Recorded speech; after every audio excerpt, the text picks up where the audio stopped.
A senior Russian general has died in an explosion outside a block of flats in Moscow. Sources in the Ukrainian security services say they were behind the attack. They say that Lieutenant General Igor Kirillov was a legitimate target and described him as a war criminal. Yesterday, he was charged in Kyiv for the use of banned chemical weapons against the Ukrainian military.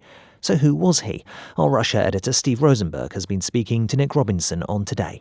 He was quite a prominent figure, certainly a senior military man. He was the head of Russia's nuclear, biological and chemical protection troops, which basically works under conditions of radiological, biological and chemical contamination.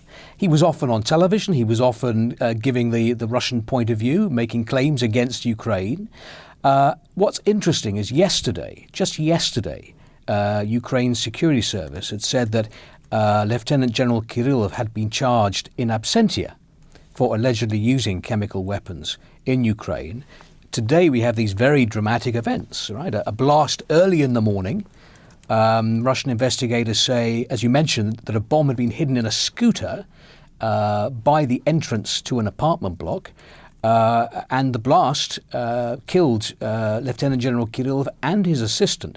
And if you look at the images that have been coming out from the scene, they show a lot of damage, considerable damage to the entrance of this block of flats. So interesting that yesterday, the Ukrainian security service was talking about charging Lieutenant General Kirillov with the alleged use of chemical weapons.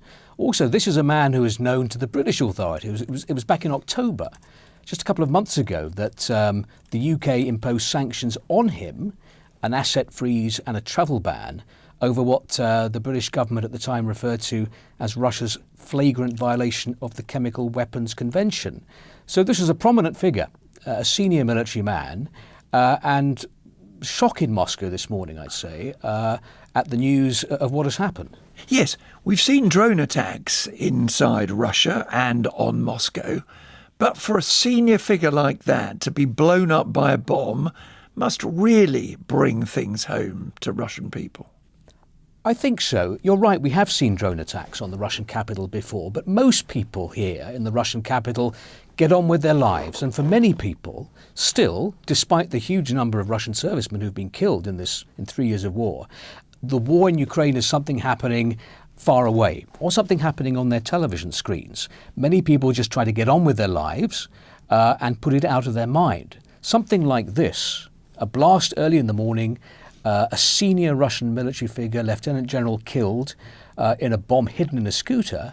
This is a reminder to people here in the Russian capital that actually the war is much closer to home.